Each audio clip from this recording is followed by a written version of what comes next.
मुनि जी, कहिए किस तरफ आना हुआ?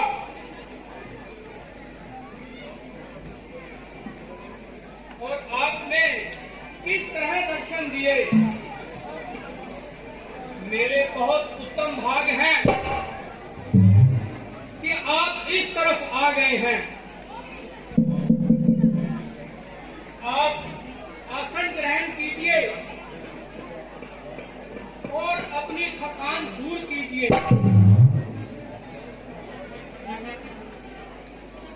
मेरे धन्य भाग हैं कि आपने अपने पवित्र चरणों से इस स्थान को शोभा दी। आपके दर्शनों से चित्त गदगद प्रसन्न हुआ। आइए विराजिए, आसन ग्रहण कीजिए। कहिए चित्त तो प्रसन्न है, चेहरे पर कुछ उदासी सी प्रतीत होती है। आंखों का रुख कुछ पलटा हुआ नजर आता है। एक एक अंग फड़फड़ा रहा है। यह स्वभाव रूप परिवर्तन या कोई सफर की थकान से है या कोई खास कारण है? ईश्वर खैर करे। मुनि जी का हुलिया तो कुछ बिगड़ा हुआ नजर आता है।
मगन रहना पाते नहीं, कोई रक्षक रहा अब हमारा।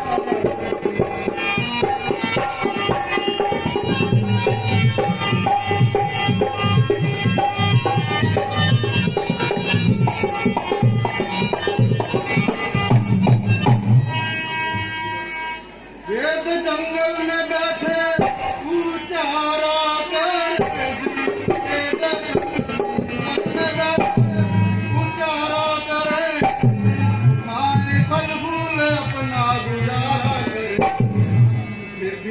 दुष्ट हमें मारा करे, खेत बाबा का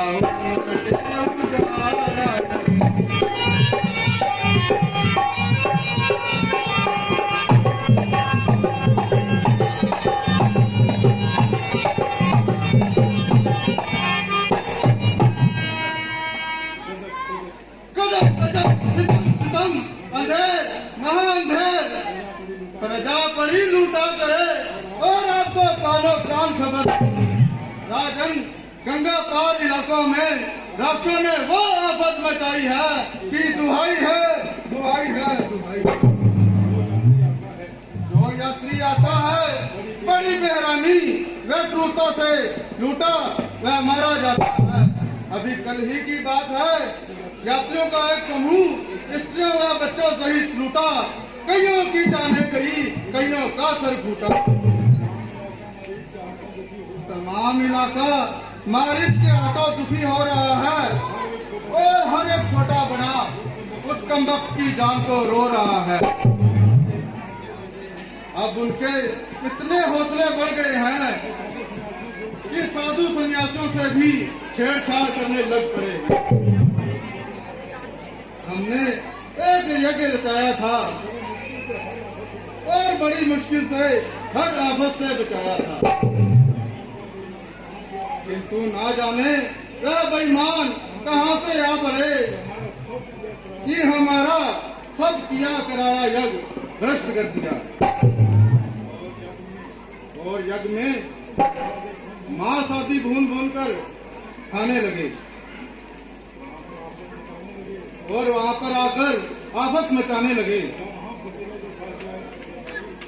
जब हम फकीरों के साथ ये बात है तो दुनिया वालों का तो परमेश्वर ही वाली है।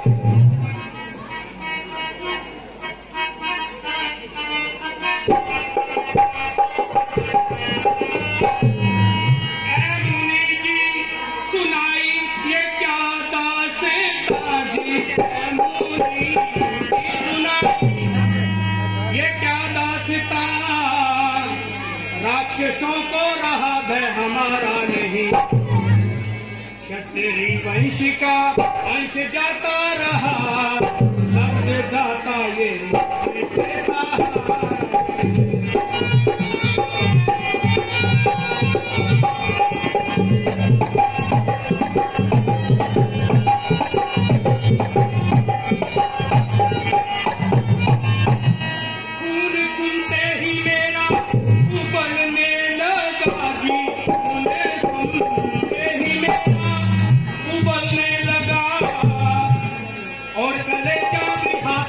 उछलने लगा।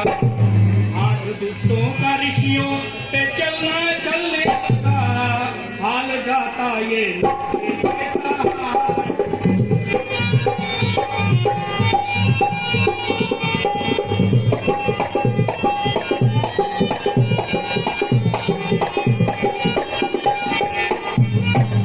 मेरी प्रजा पे वो सितमरानी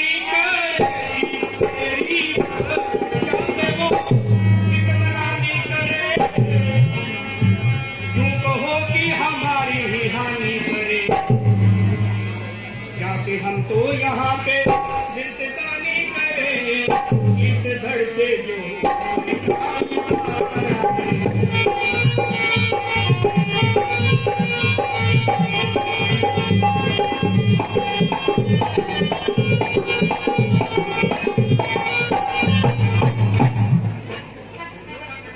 है मेरे राज्य में ये अंधेर चोरी नहीं बल्कि सीना चोरी। जबकि मेरी प्रजा पर इस प्रकार अजार है तो मेरे राज करने पर भी धिक्कार है। अभी चढ़ाई करता हूं और आपके देखते देखते हर एक की सफाई करता हूं। मंत्री जी अब भी आपको मेरे स्वप्न में कोई सच्चाई में भ्रम है? जबकि इस प्रकार जुल्म और सितम का बाजार गर्म है। सेनापति इसी समय सेना तैयार करो और मेरी दूसरी आज्ञा का इंतजार करो। जब तक इन मुंशियों का काम तमाम नहीं करूंगा तब तक आराम नहीं करूंगा।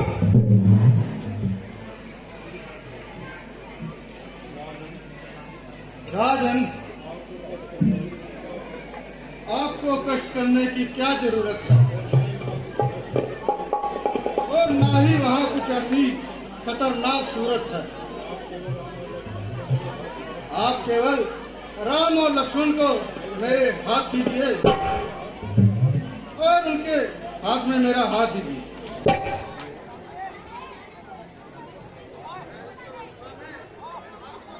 देना चाहता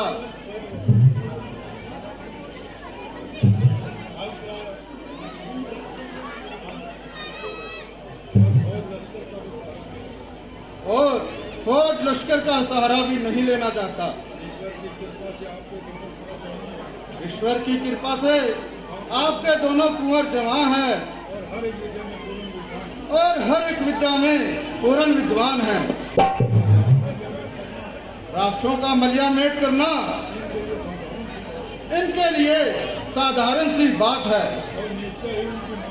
और निश्चय ही उनकी मौत राम और लक्ष्मण के हाथ है। प्रथम तो आशा नहीं कि वे इनके मुकाबले में आए और इनकी शक्ल देखते ही पीठ ना दिखाएं। यदि मुकाबला करेंगे तो निस्संदेह कुत्तों की मौत मरेंगे। ईश्वर ने चाहा तो बहुत जल्द कुशलता पूर्वक आपके पास पहुंच जाएंगे और आपके यश और वंश को कीर्तिमान बनाएंगे। मुनिवर, आपका कहना मुझे हर तरह कबूल है,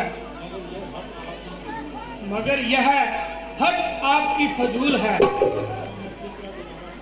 भला मैं किस तरह गवारा करूं? बच्चों को तो मैं युद्ध में भेजूं और मैं यहाँ बैठे मौजे मारा करूं। कुछ तो परमेश्वर वक्त की कहो, यूं हट तो न करते रहो। आप माने या ना माने, किंतु यह बेचारे जंग के तरीके क्या जाने। राक्षसों से मुकाबला करना कोई खेल तमाशा है, और मारीच ऐसा कहाँ का पताशा है जो ये जाते ही मुंह में डाल लेंगे और एकदम चबा लेंगे। आखिर वह भी तो इंसान है। अगर सच पूछो तो परले दर्जे का चालबाज और बेईमान है। उससे मुकाबला करना मामूली बात नहीं। फिर इन बच्चों की तो क्या विसात है।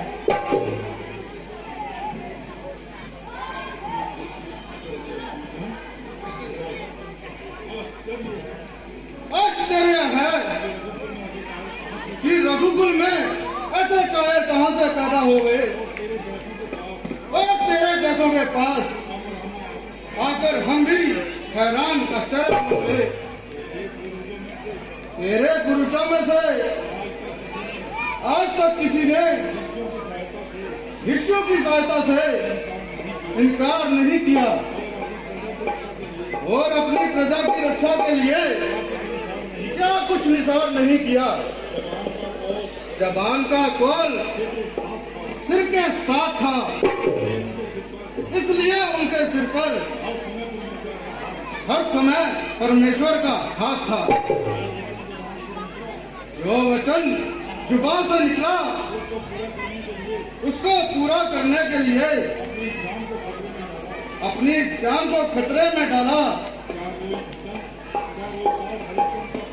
क्या रोहिताश हरिश्चंद्र का पुत्र नहीं था?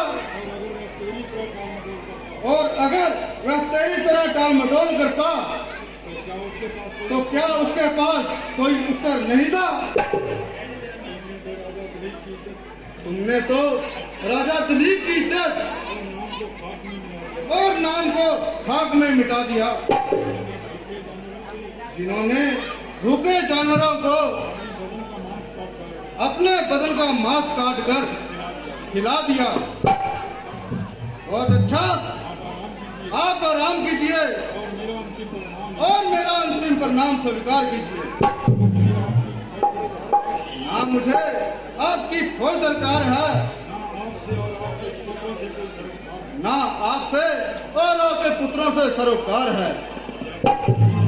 जैसी बनेगी बनाऊंगा, परंतु तेरे जैसे कायरों के पास नहीं आऊंगा। रुकिए महाराज, रुकिए। मैं क्या करूं, किस कुएं में पड़ूं? यह दोनों बुरी तरह अपनी अपनी हट पे अड़े हैं और दोनों के तेवर एक दूसरे के विरुद्ध चढ़े हैं। इधर यह रामचंद्र और लक्ष्मण को भेजने में रजामंद नहीं, उधर खाली जाना उन्हें पसंद नहीं। क्या कहूँ, कैसे करूँ, किसको समझाऊं? इधर यह वात्सल्य प्रेम में मजबूर है, उधर उनका सीना राक्षसों की सीना जोरी से चूर है। यद्यपि राजकुमारों के चले जाने से राजा को बेरहमी होगी, लेकिन विश्वामित्र जी खाली गए तो सख्त बदनामी होगी।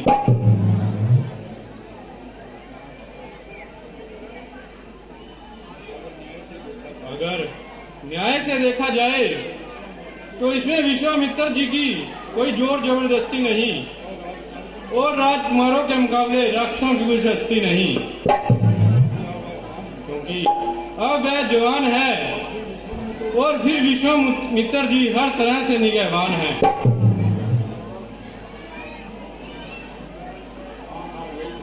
हाँ हाँ, यही दुरुस्त है। राजा को समझाता हूँ, जिस तरह भी हो सीधे मार्ग पे लाता हूँ। महाराज, आप ज्यादा इसरार ना कीजिए और राजकुमारों को भेजने से इनकार ना कीजिए। आप स्वयं बुद्धिमान और समझदार हैं और हर एक बात से अच्छी तरह से वाकिफ हैं। यदि मुनि जी खाली गए तो बहुत रुसवाई होगी और तमाम संसार में मुफ्त की अंसाई होगी। यदि आपका ही ऐसा ख्याल होगा तो लोगों का तख्त योद्धा के निस्बत क्या ख्याल होगा? इसके अतिरिक्त विश्वामित्र जी भी कोई दूध पीछे बच्चे नहीं और लड़ाई के फन में कच्चे नहीं।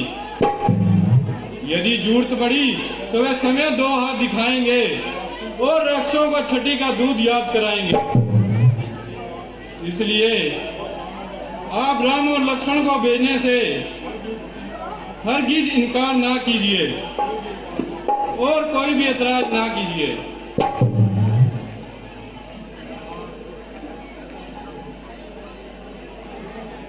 हाँ हाँ, दुरुस्त है।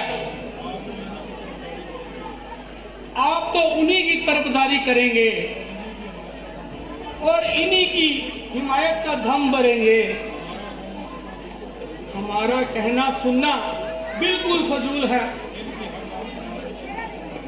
इनकी हर बात मुनासिब और माकूल है। खैर, जो कुछ होना है वह तो होकर ही रहेगा और जिससे कहना है वह जरूर कहेगा।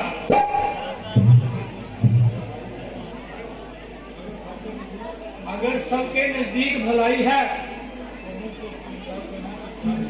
तो मुझको इनकार करने की क्या जरूरत है? मंत्री जी। जी महाराज। आप जाएं और रामचंद्र और लक्ष्मण जी को दरबार में ले आए। राजा महाराज।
जी प्रणाम।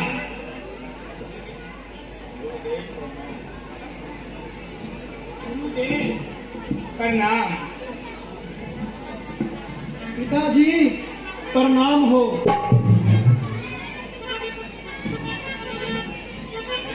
गुरुजी प्रणाम हो। प्रणाम हो।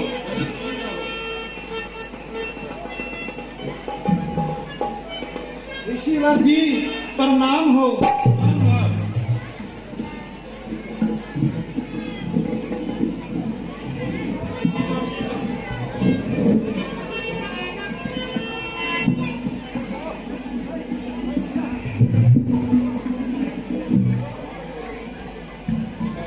पिताजी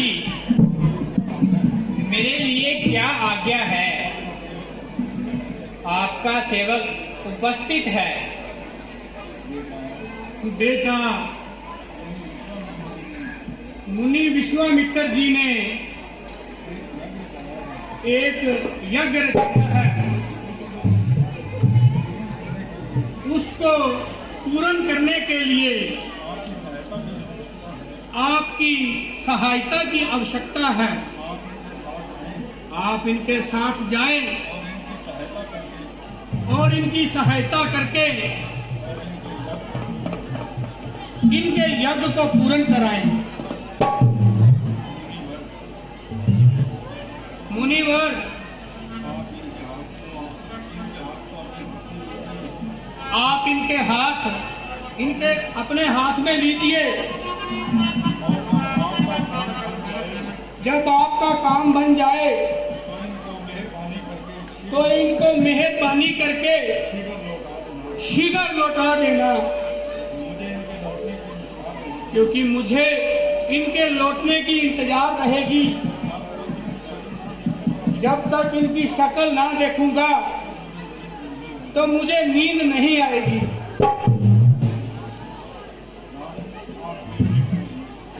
राजन, आप बेफिक्र रहिए।